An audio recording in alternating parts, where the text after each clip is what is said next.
The snow has been falling for hours now, settling in soft, uneven layers along the length of the platform.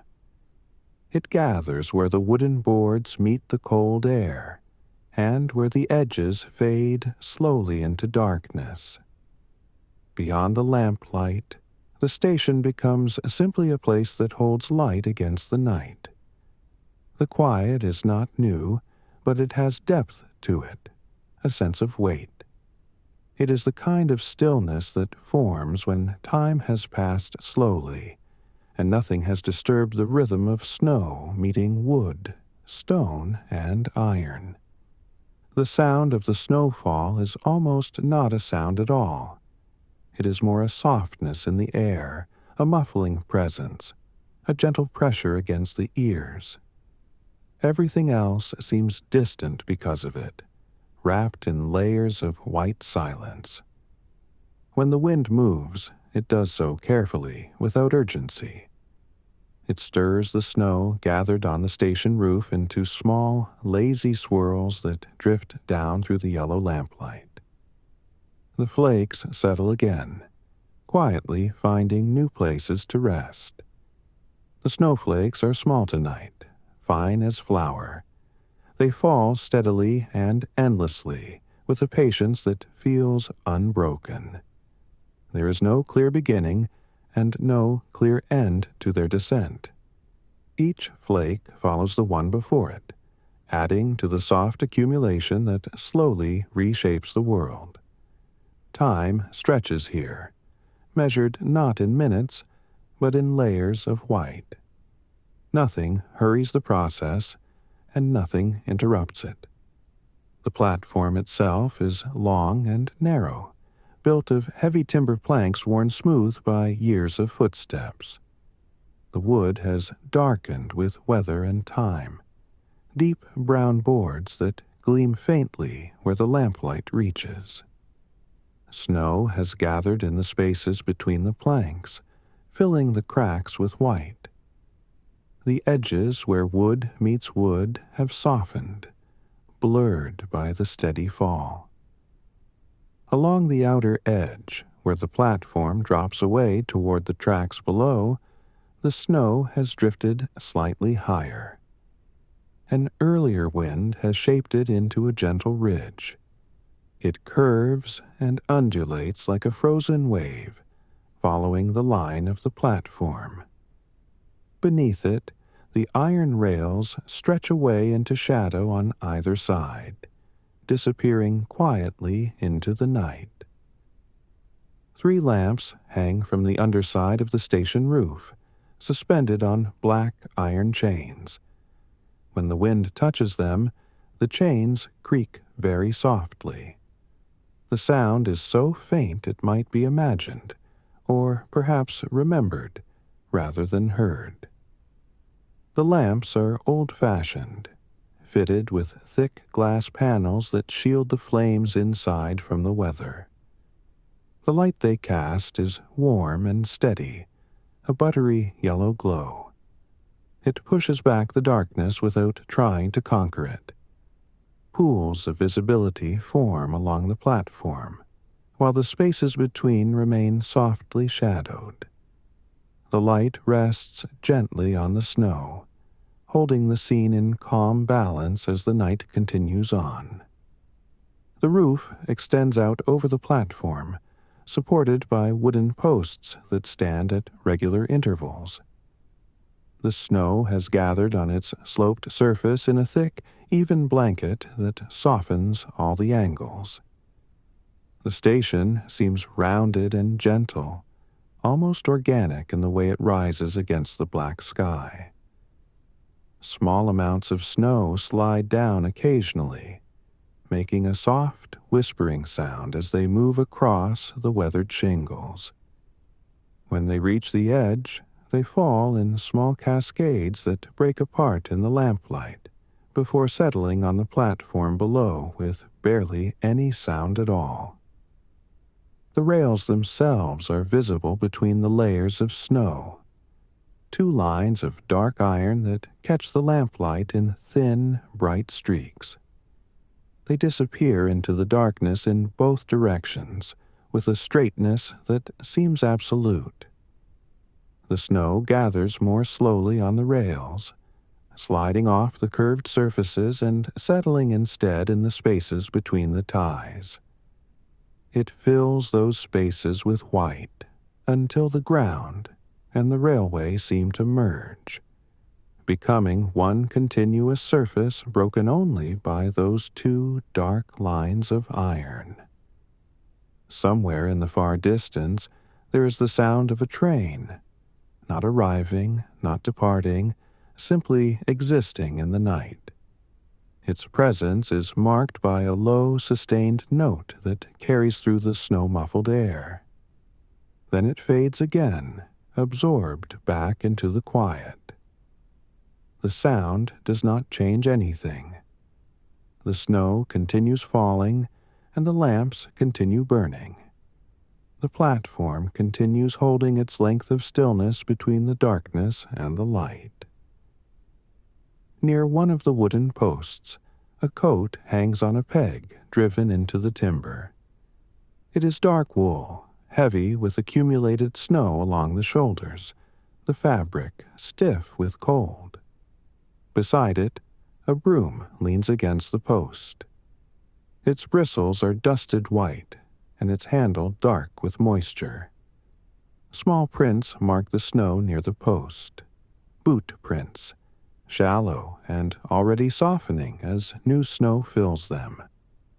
They are evidence of someone moving through this space not long ago, though no one is visible now in the pools of lamplight and gentle falling snow. The night holds. The snow falls. The station holds itself against the winter darkness. It is not waiting, but simply being, a place where light exists and where warmth is suggested, while the steady accumulation of snow continues its quiet work of softening every edge and filling every hollow. It makes the world a little more gentle, a little more hushed, a little more still.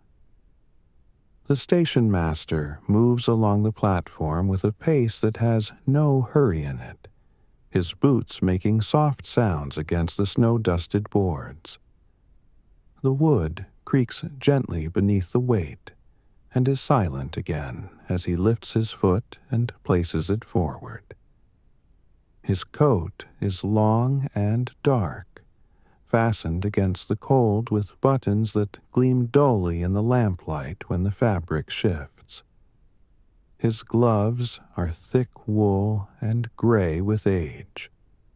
The fingertips are slightly worn with use.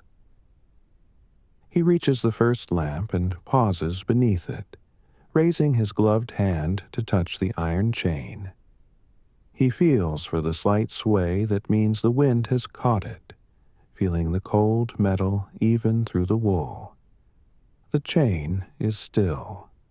The lamp hangs steady. He drops his hand and moves on a few paces. His boots leave shallow prints in the thin layer of snow that has settled since he last walked this route, perhaps an hour ago. Time does not press here. It simply accumulates like the snow in small, patient increments. At the second lamp, he pauses again, reaching up with the same gesture. He touches the chain with the same brief pressure, confirming what he already knows. Tilting his head slightly, looking up at the glass panels, he checks for ice forming in the corners, for soot building on the interior surfaces. The glass is clear. The flame inside burns with the same steady warmth it has burned with for hours. It is fed by oil that he checked earlier, that he will check again later. It requires no thought now, only this brief acknowledgement. Yes, this light continues. Yes, this small duty is being kept. He follows the platform edge with care, not because there is danger, but because this is how he has always walked this route. He keeps close enough to see where the boards end, but far enough that his boots do not knock loose the snow that has drifted there. The rails below catch the lamplight in those same thin, bright lines, unbroken and unmarked, except where snow has found the spaces between. He comes to a door part way along the platform. It is heavy wood, painted a dark green that shows almost black in the night. There is an iron handle worn smooth by countless hands. He stops and rests his gloved hand on the handle for a moment. Through his gloves he can feel the cold metal. He turns the handle and pushes. The door opens inward with a soft sound. Wood against wood, a gentle scrape. Warm air breathes out into the cold, carrying with it the scent of coal and paper and the staleness of enclosed space. He steps inside only far enough to see the small desk just past the threshold. There is a lamp burning low on its surface, still holding oil enough for hours yet. He does not enter the room fully. He simply stands at the threshold, looking, confirming that everything here is as it should be. Then he pulls the door closed again, lifting the handle to ensure the latch catches properly. He returns to the platform, continuing his walk in the snow.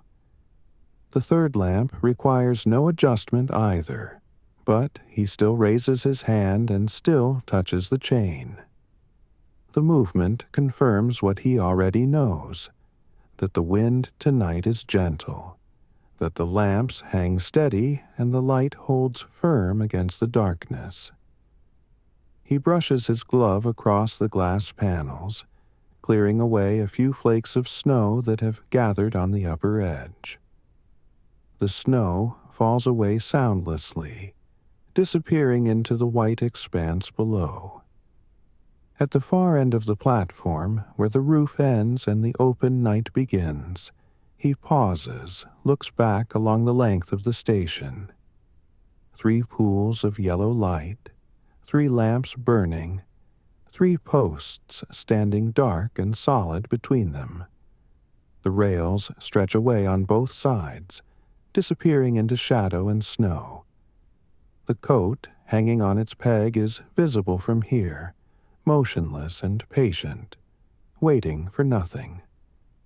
Everything continues as it should. He begins his return walk, retracing his route. His boots find the same prints he left moments before. He follows them back toward the near end of the platform where the station building stands solid against the night. He comes to a bench beside the building. It is a simple wooden bench with a backrest and seat. The legs are anchored firmly to the platform boards. He stops beside it, brushing snow from the seat with one gloved hand in 3 slow strokes, left to right. The snow falls away in soft cascades that barely make sound as they settle on the platform. The snow continues falling, each flake adding itself to the accumulation. The soft blanket covers the roof and fills the spaces between the boards.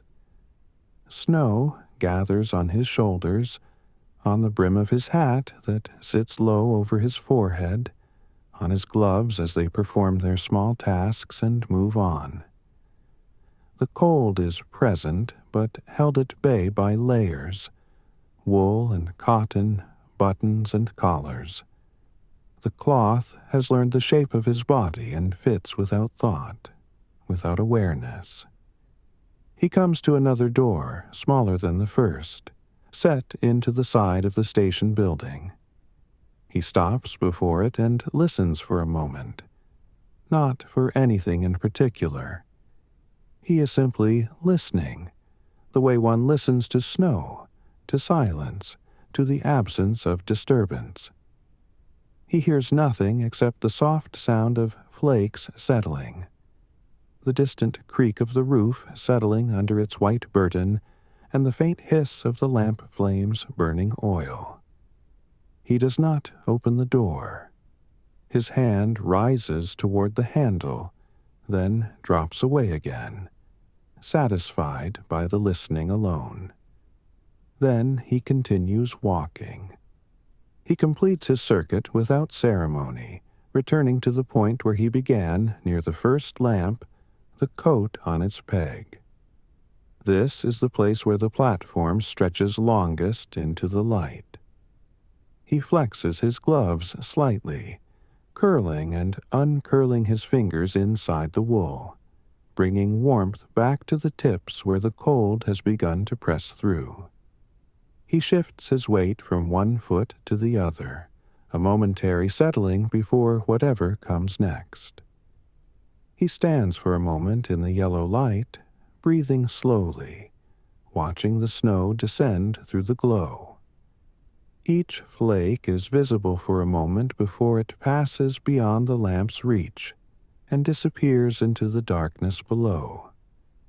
Each one joins the accumulation, becoming part of the white expanse that covers everything, softens everything, makes everything a little more still. He walks the length of the platform again.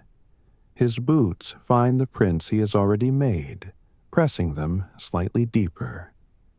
The snow compresses beneath his weight with that same soft sound, that gentle creak of wood below.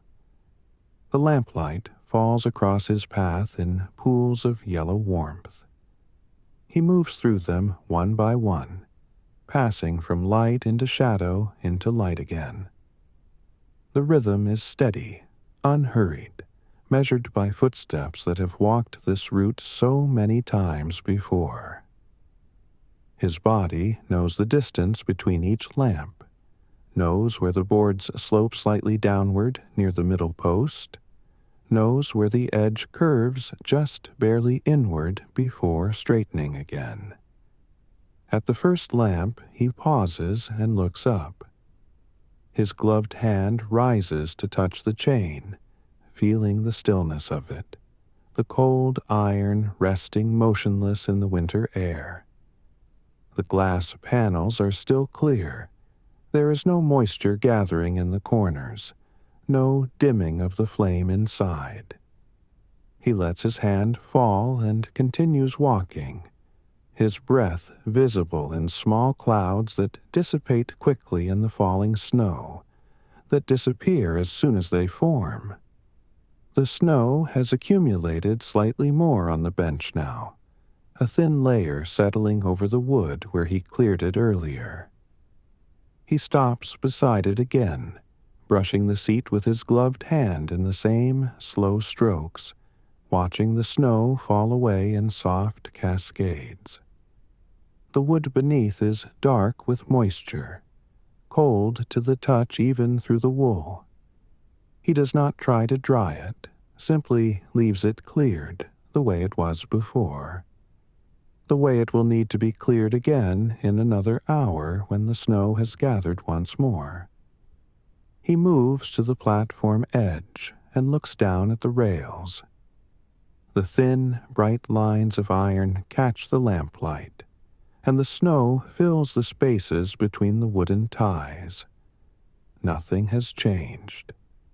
The rails stretch away into darkness on both sides, unbroken.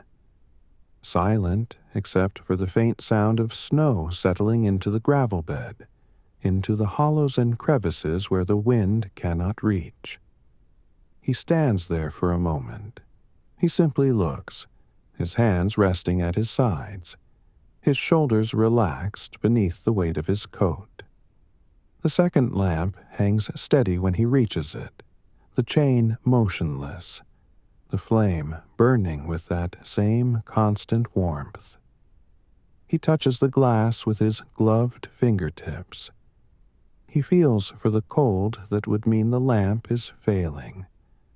But instead, he feels gentle warmth radiating through the thick panels. The glass is smooth beneath the wool. He traces the edge of one panel with his thumb before letting his hand drop away. He continues his walk along the platform toward the far end, where the roof stops and the open night begins. At the green door, he pauses and rests his hand on the iron handle, feeling the cold of the metal through his glove. He does not pull the door open this time. He simply stands with his hand on the handle, listening to the soft sound of snow falling on the roof above, on the platform around him, on his hat and shoulders. He hears nothing else. The station is quiet. He releases the handle and moves on. His boots leave fresh prints beside the ones he made before. The snow accepts each footfall with the same gentle yielding. The third lamp receives the same attention as the others. His hand rises, touches the chain, confirms the stillness, the steadiness. He brushes snow from the glass panels again, though only a few flakes have gathered since he last cleared them. The snow falls away almost before he can see it fall, disappearing into the white expanse below. The lamplight reflects off the snow in soft, diffused patterns, yellowish white that seems to glow from within. It makes the platform seem brighter than it should be. The darkness pushed back a little further by the snow itself becoming a source of gentle light.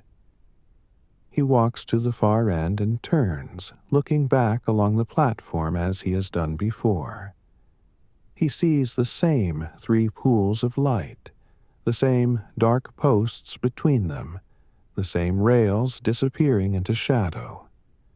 The coat still hangs on its peg near the first lamp, and he can see it from here.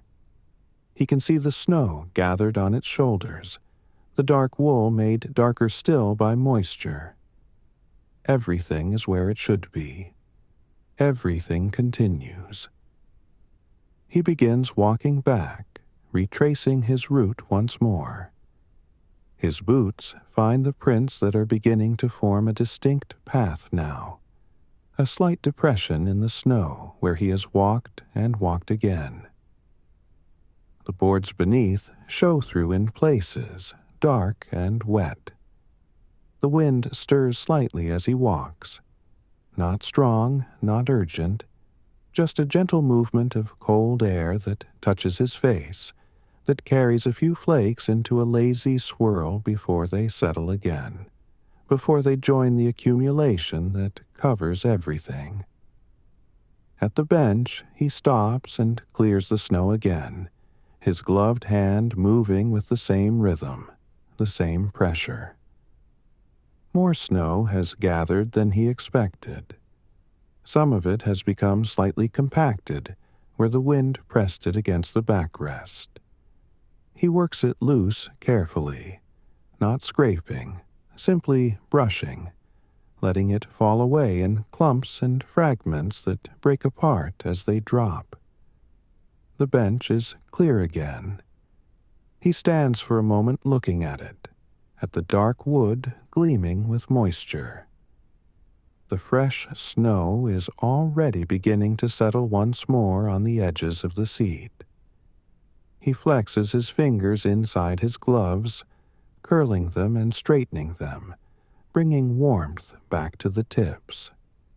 The cold is steady but not uncomfortable, held at bay by the layers he wears, by the movement of his body through the work. He can feel the slight dampness where snow has melted against his coat at the shoulders. He can feel the fabric grown heavy there, but the warmth of his body keeps the cold from reaching his skin. The first door, the larger one with the heavy oak panels, draws him to it again, and he reaches for the handle. He pushes it open, feels the warm air breathe out from the darkness inside. He looks in at the small desk, at the lamp burning low, at the papers stacked neatly beside the inkwell, at the ledger closed and resting where he left it earlier. Everything is as it was. He pulls the door closed, lifts the handle to engage the latch properly. He hears the soft click of metal meeting wood and turns back to the platform, back to the snow, back to the walk that continues without ending. He reaches the second lamp and pauses beneath it, looking up at the flame. It burns steady and bright behind the glass, the light spreading outward in a soft, buttery glow that pushes the darkness back without conquering it. His hand rises again to touch the chain. This time he feels the faintest movement, the slightest sway, as if the wind has just found it hanging there in the cold air. The movement is so small it might be imagined, might be simply the pressure of his own touch. He feels it nonetheless, feels the chain shift just barely against his gloved palm before settling again into stillness. He walks on, following the platform edge once more. His eyes trace the line where the boards end and the darkness begins, where the snow has drifted into that gentle ridge that curves and undulates like something alive, like something breathing. His boots place themselves carefully, avoiding the thicker accumulations, finding the path he has already worn into the snow. A slight depression marks his route, shows where he has been, and where he will go again. At the far end, he turns and looks back, seeing what he has seen before. The lamps burning, the posts standing dark between them, the rails stretching away into shadow on both sides. The snow falls through the lamplight in endless descent. Each flake is visible for a moment before it passes beyond the reach of the glow, before it joins the others below, adding itself to the accumulation grain by grain, moment by moment, building the soft white blanket that covers the platform, the roof, the rails, the world. He begins his return walk, his pace unchanged, his breathing steady and slow. The platform stretches before him, requiring no thought, no attention beyond what his body gives automatically. His feet understand through repetition, through the hundreds of times he has walked this length in snow, in rain, in clear cold nights when the stars pressed close and bright overhead.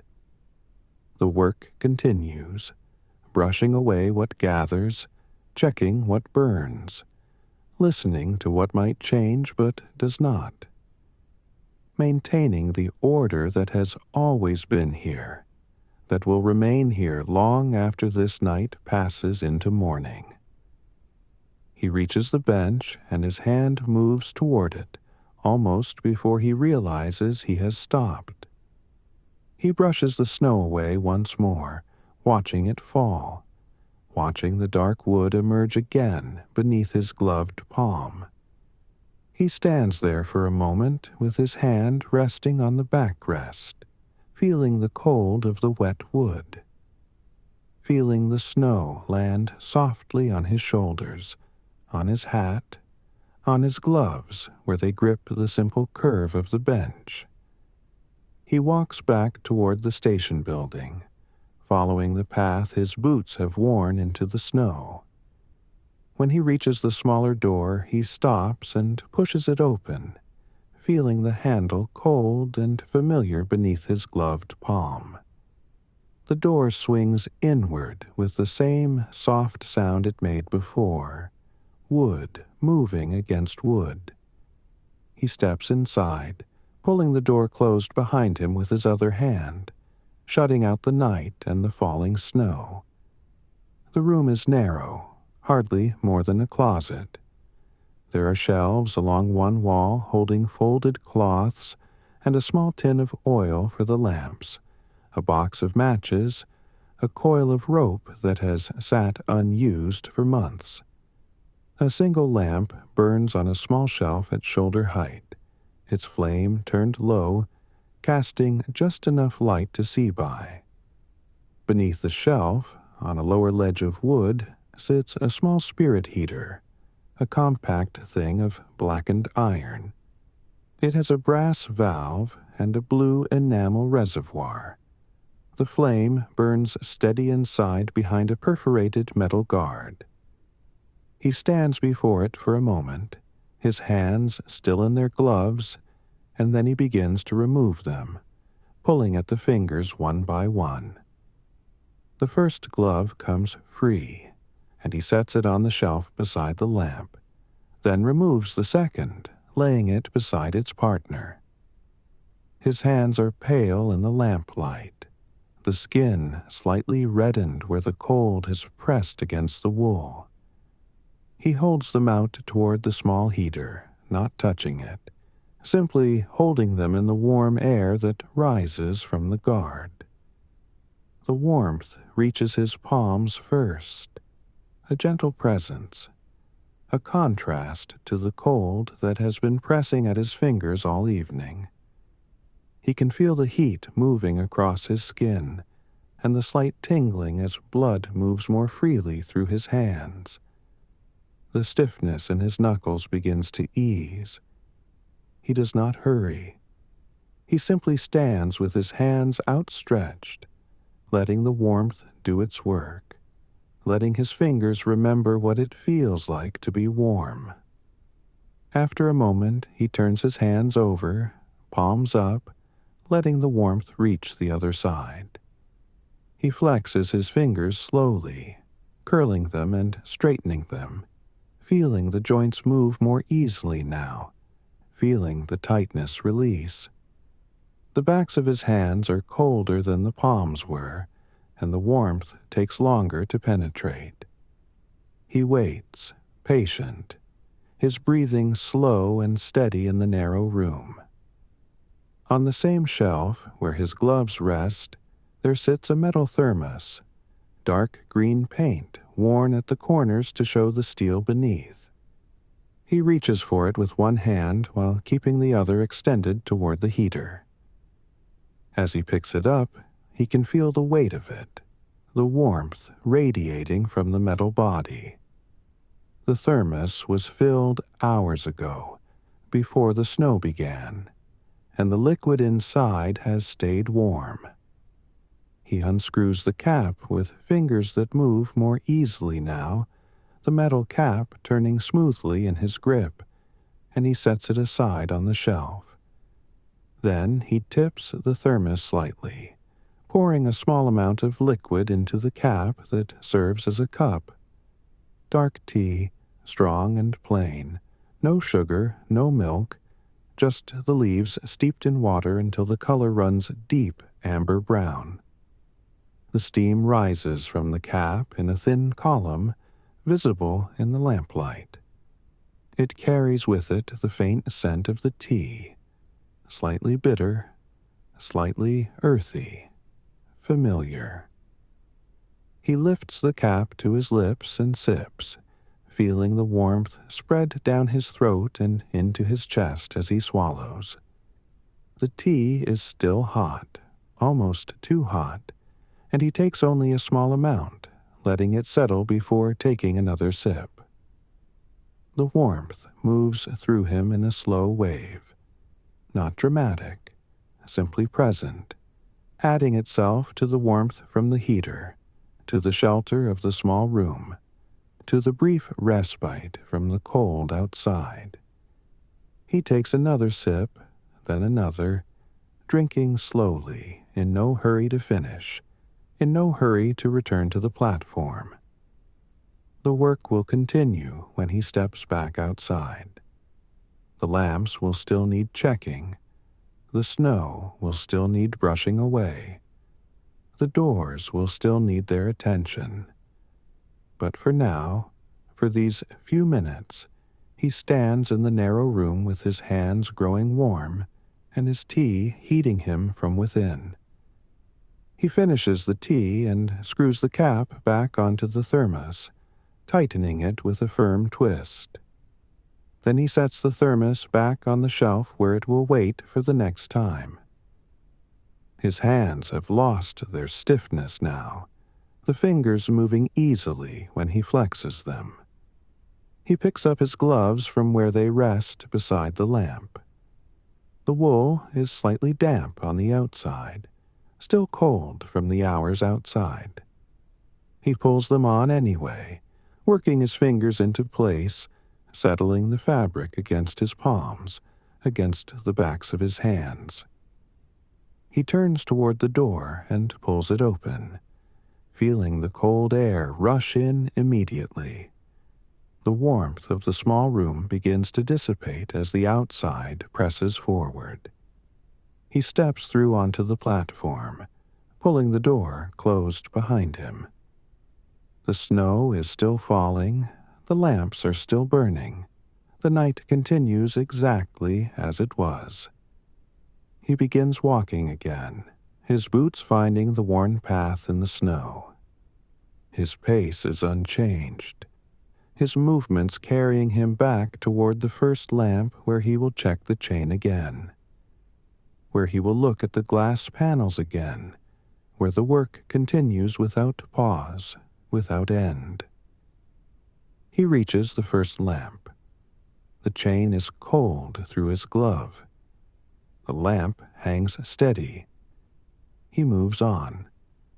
The snow falls at the same pace it has been falling, small flakes descending through the pools of yellow light, settling on the platform, on the rails, on his shoulders and hat. The accumulation continues. The white blanket grows slightly thicker. He brushes snow from the bench with 3 strokes, left to right. The dark wood appears beneath his gloved hand, and he leaves it there, wet and cold, and he continues walking. His boots find the worn path in the snow, the slight depression where he has walked before, where he will walk again. At the second lamp, he pauses and looks up. The flame burns steady behind the glass. He touches the chain briefly. It does not move. He walks on.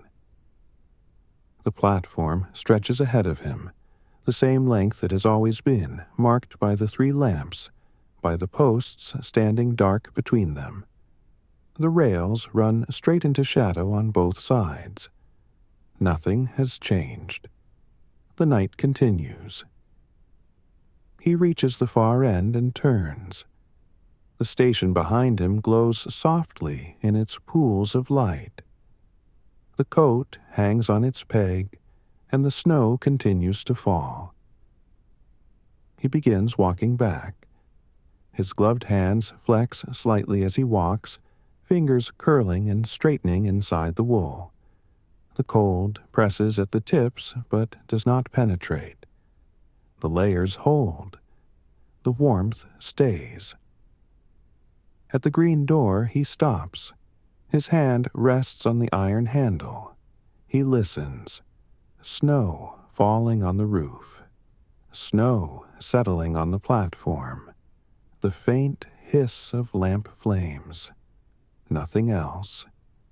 He does not open the door. He continues. The third lamp receives his attention.